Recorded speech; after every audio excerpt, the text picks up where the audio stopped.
pessoal, sejam muito bem-vindos à Universidade para Todos, muito bem-vindos à aula de Química. E na aula de hoje nós iremos falar um pouquinho sobre as reações de neutralização, tá? São reações, na verdade, entre ácidos e bases, que nós já falamos um pouquinho na aula anterior. Nós tratamos sobre ácidos de arrênios, né? O conceito de ácidos de arrênios, de bases de arrênios, são conceitos muito comuns, muito utilizados, inclusive, para justificar o pH, né, e o pOH, a existência dessas escalas de medida de acidez e basicidade. E hoje nós vamos falar, na verdade, sobre reações de neutralização. No entanto, nós iremos focar bastante, né, no conteúdo associado a reações químicas, conhecendo as reações químicas, como são compostas, de que são compostas as reações químicas, como a gente pode representar as reações químicas, é muito importante. São conceitos básicos que vão ser muito úteis no momento da construção de qualquer reação química, sendo ela de neutralização, sendo ela de adição, né? E a gente vai ver muitos outros conceitos mais pela frente. Então, pessoal, hoje eu vou trazer também o Interactive Simulations, o FAT, que é o que a gente utiliza para fazer as nossas simulações de química. Esse site você pode estar acessando colocando no Google FAT, tá? fat.colorado.edu. Nesse site você vai encontrar simulações de física, de química, de matemática, de ciências da terra, biologia. E são muito interessantes para a gente poder fixar o conteúdo já aprendido nas aulas. Então, você pode estar clicando aqui na parte de química e você vai ter acesso a várias simulações. Simulações de construção de moléculas, construção de átomos, concentração, né? Aqui nós vamos ver molaridade, polaridade, enfim, molécula e luz, escala de pH, né? Que é o que, na verdade, a gente vai estar trazendo na aula de hoje um pouquinho, né? Falando um pouquinho, resgatando um pouquinho desse conhecimento sobre o pH e trazendo ele para reações, né, de neutralização. Então, pessoal, o primeiro experimento do dia é esse experimento de reagentes, produtos e, obviamente, vocês vão observar os subprodutos, né? Aqui eles chamam de sobras, mas está errado, tá? São subprodutos.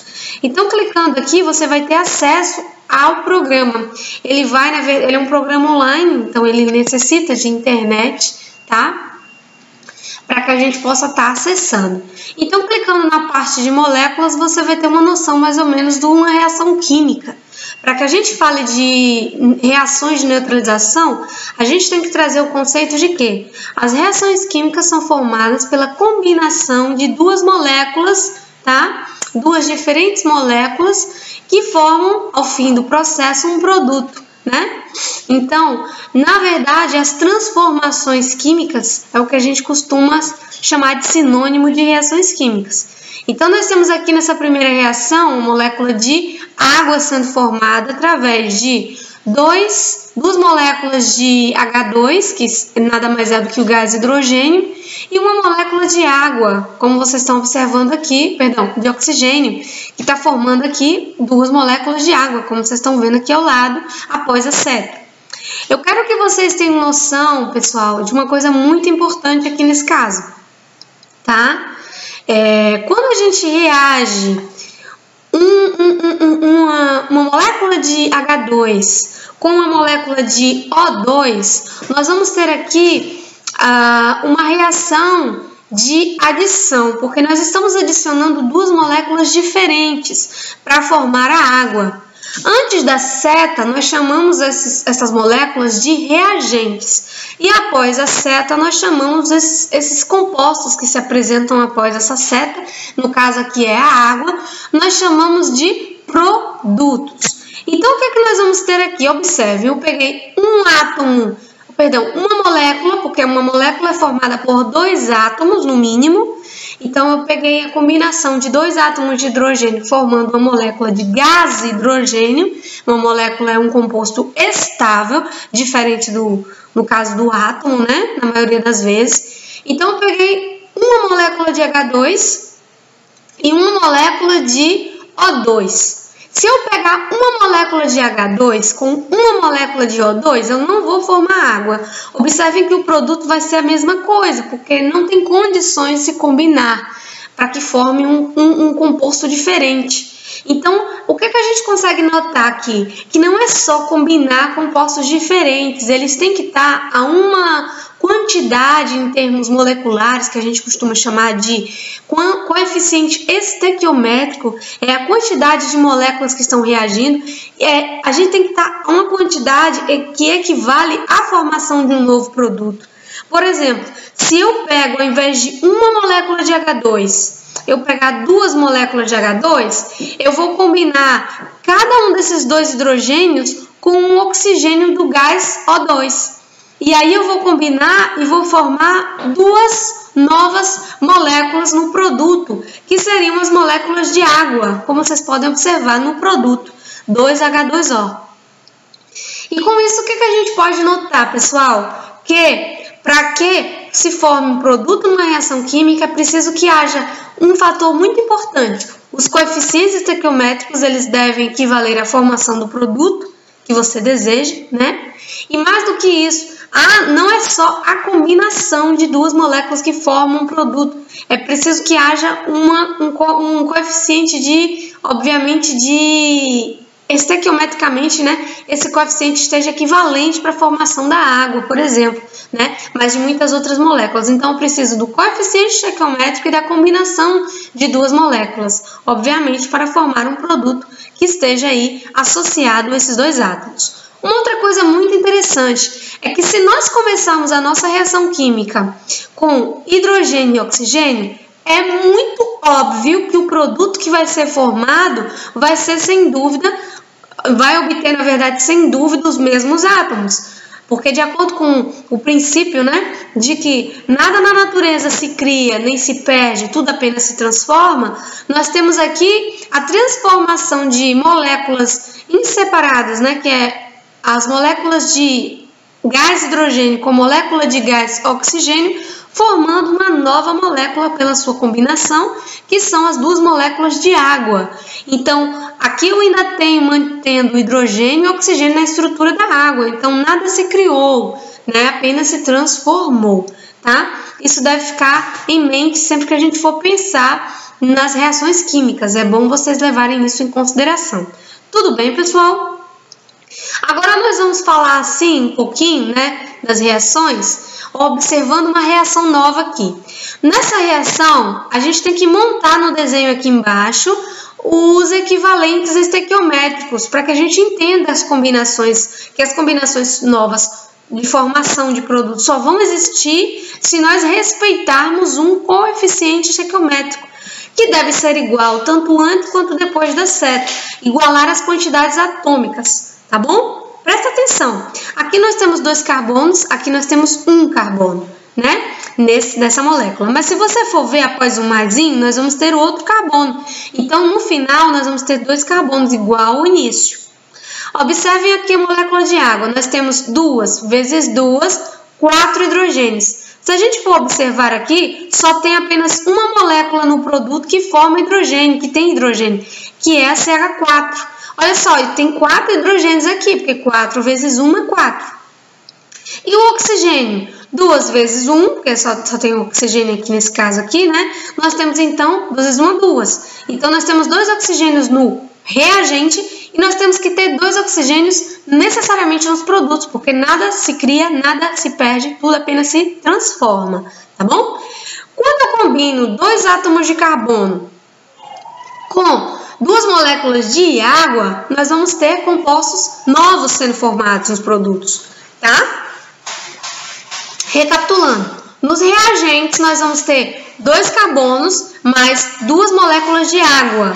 E nos produtos nós vamos formar uma molécula de CH4, que é o metano, o gás metano, e uma molécula de gás carbônico, que é o CO2. Então prestem bastante atenção aqui, olha. Quando eu pego um carbono, eu estou considerando apenas um, né? Nessa combinação nós temos 2. Então vamos fazer o seguinte, né? Colocar mais um carbono. Pronto, eu tenho 2 carbonos aqui.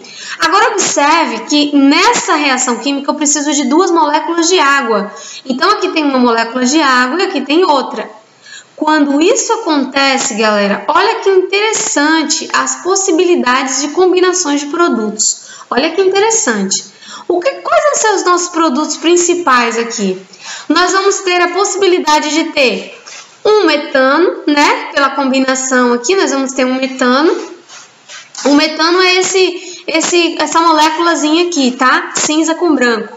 As bolinhas brancas são hidrogênio e a cinza é o carbono, tá bom? E se nós formos parar para analisar, né? Também vamos ter, pessoal, o CH2, CO2, perdão, onde o oxigênio está de laranja, tá bom? E o carbono também pode ser que ele não reaja, porque além disso, para que as reações químicas aconteçam, é preciso colisão, é preciso que a energia, né, que seja liberada no processo de formação de uma nova molécula, ela só vai, na verdade, existir graças a um direcionamento, né, para que essas moléculas colidam de forma efetiva e assim formem novas moléculas. Tudo depende do grau de agitação dessas moléculas, tá bom? Então aqui, pessoal, é um exemplo de uma reação, como vocês podem ver aqui, tá? Que a gente vai estar sempre revisando nas próximas aulas. O que eu queria trazer para vocês para finalizar a aula de hoje, né, trazer para o conhecimento de vocês aqui, é em relação a ácidos e bases. Quando a gente fala de ácidos e bases, a gente fala de reação química. Por isso que eu sempre estou voltando a ácidos e bases, porque quando a gente remete ao pensamento de o que é um ácido, né? O ácido geralmente é uma molécula que tem a possibilidade de liberar H+ para o meio, né? E o que é uma base? De acordo com o princípio de Arrhenius, a base ela tem a capacidade de, obviamente, ganhar elétrons, né? Mas, na verdade, o que Arrhenius traz? Geralmente são formados por grupos OH-, que tem possibilidade de compartilhar elétrons, porque tem bastante. Então, tem possibilidade de doar esses elétrons, né? É o caso das moléculas de OH-, por exemplo, né? Geralmente são as mais clássicas na química que a gente encontra, principalmente de acordo com o princípio de Arrhenius. E nós vamos estar falando isso também mais à frente. Então, numa reação química que a gente vai estar mostrando aqui, ó, quando a gente se refere a uma reação química de neutralização, nós estaremos combinando moléculas de ácido com moléculas de base. Então, se a gente for parar para analisar, como que isso vai se dar, né? De que forma isso está acontecendo? Como que ocorre as reações de neutralização? Vamos mostrar aqui as reações de neutralização para vocês observarem. Olha só que interessante, tá? Observem com muita atenção essa imagem que eu vou estar mostrando para vocês aqui. Vou dar dando um zoom para a gente poder estar analisando. Nós temos um ácido, que nesse caso é o ácido clorídrico. Nós temos uma base, que nesse caso é o hidróxido de sódio. A nomenclatura de ácidos e bases também vamos estar abordando nas próximas aulas, tá? Você não se preocupa. Nós temos um sal, que é o cloreto de sódio, e nós temos a água, que é H2O. Então, o que a gente observa de cara? Quais são os reagentes dessa reação? É quem está reagindo, é o ácido mais a base. Então, essa reação, ela vai resultar na formação de algum novo composto, né? Graças à combinação dessas moléculas de hidrogênio, cloro, sódio e oxigênio. Então, como vão se recombinar essas moléculas, né? O que elas vão formar? Após a setinha que a gente está vendo aqui, essa dupla seta, porque essa reação está em equilíbrio, ela pode voltar novamente a ser ácido e base, e o produto formado pode voltar a ser o reagente, porque geralmente isso pode acontecer em reações com equilíbrio, mas isso mais à frente a gente vai tratar. Então, quais são os produtos dessa reação? Os que estão após a seta, os elementos que estão após a seta, as moléculas que estão após a seta. E quais são essas moléculas? O sal, que é formado pela reação de neutralização. O sal, ele é neutro, não é à toa que a gente utiliza para temperar nossos alimentos, né? E a água também é formada no fim desse processo da reação de ácido-base. Então, o que nós temos aqui? Sal mais água, que é o nosso produto que está sendo formado. Com isso, pessoal, o que a gente pode chegar à conclusão? De que HCl mais NaOH forma NaCl, né? Se você for parar para analisar, o sódio, ele passa agora a fazer ligação química com o cloro. Então, o que nós vamos ter, na verdade, vai ser o NaCl sendo formado, né? A combinação do Na da base com o Cl do ácido, né? Para a formação do sal, cloreto de sódio, que é o sal de cozinha que você conhece, muito comum, né? Vocês terem esse conhecimento, porque vocês utilizam isso no dia a dia. Além disso, nós temos também a formação de água. Gente, no final desse processo, nós temos a formação de H2O. Significa que o hidrogênio que estava presente no ácido, né? O ácido clorídrico. Por que o ácido clorídrico é um ácido? Porque o hidrogênio tem a capacidade de sair dessa ligação e formar aí, no caso, o H+ disponível para a formação da molécula de água, por exemplo. Então, o que nós vamos ter aqui? A formação da água graças ao HCl. Através de quê? Através da base, porque a base ela possui o grupo OH, né? Que é também importante para a formação da água, uma vez que esse grupo é bastante básico, é um grupo muito comumente conhecido como base. Então, quando eu tenho íons OH no meio, OH-, esses íons eles capturam o H+ do meio, que é do ácido, proveniente do ácido, e aí nós vamos ter o que então? Afinal de contas, a formação de uma nova molécula, que é a molécula de água. Então, nessa reação química que nós temos aqui, que é de neutralização, ela só se chama reação de neutralização, por quê? Porque essa reação, ela tende a alcançar um pH neutro. E o que vem a ser um pH neutro? Um pH neutro é um pH 7. Significa que existe a mesma quantidade de moléculas em tese, né? Moléculas de ácido se equilibram com moléculas de base. Mas muito mais do que isso, nós entendemos agora que se trata de uma reação química, onde ácido mais base resulta em sal e água. Então, quando eu tenho as mesmas quantidades de ácido e base, eu consigo formar uma quantidade significativa de sal e de água que faz com que o pH não fique nem ácido nem básico, mas sim neutro, igual a 7. Então, o que é que nós temos aqui? Né? Se a gente for parar para analisar, olha que interessante. Se a gente for parar para observar aqui, por exemplo, e analisar o pH dessas amostras, pH 7, né?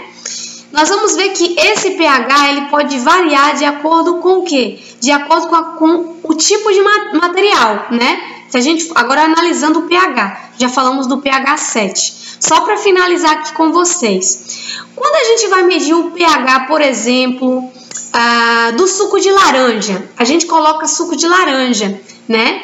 Então, quando a gente vai ler o pH do suco de laranja, gente, vamos colocar bastante suco de laranja aqui, olha só.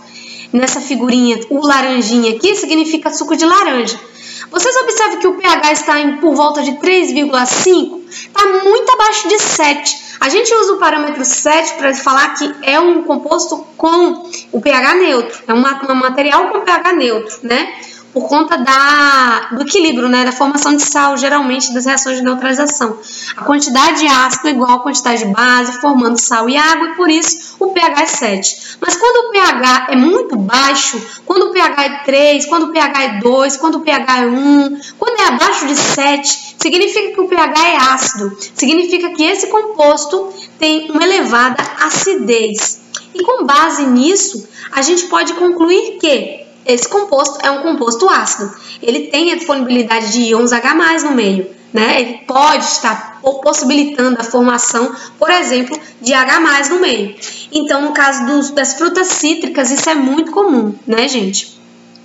Já no caso do leite, que a gente fala muito assim, né, em relação ao leite, que a gente usa muito no nosso dia a dia, não, o leite ele já tem um pH muito mais próximo da neutralidade, ele já neutraliza, por isso que geralmente as pessoas quando estão com algum problema de má digestão, quando eles estão com azia, geralmente as pessoas recomendam magnésio, leite de magnésio, que é muito importante para equilibrar o pH do estômago, né? Então, isso facilita porque se você for ver, quando você pega o pH do leite, você observa que já é 6,5, já está próximo da neutralidade. Então, quando nós temos algum tipo de sintoma de azia, há a possibilidade de equilibrar esse pH utilizando aí leite de magnésio, né? Que é um pH muito próximo da água, se a gente for parar para analisar, né, gente? É o pH muito próximo de 7 aí. Então, vocês observam aqui na aula de hoje a relação entre a reação de neutralização e o seu pH, porque já que é formado sal e água, nós temos um pH neutro, por isso o nome reação de neutralização. Tem a ver com o equilíbrio entre a quantidade de ácido e base, neutralizar. Tá? E nesse processo são formados os produtos sal e água. E nós falamos também um pouquinho sobre os tipos de reações químicas. Falamos sobre o que é uma reação química, o que são reagentes e o que são produtos. E queremos, então, ao final dessa aula, que você pesquise um pouco mais sobre os tipos de reações químicas, tá? Existem vários tipos de reações químicas. Inclusive, reações de adição são muito cobradas nos vestibulares, no Enem, tá?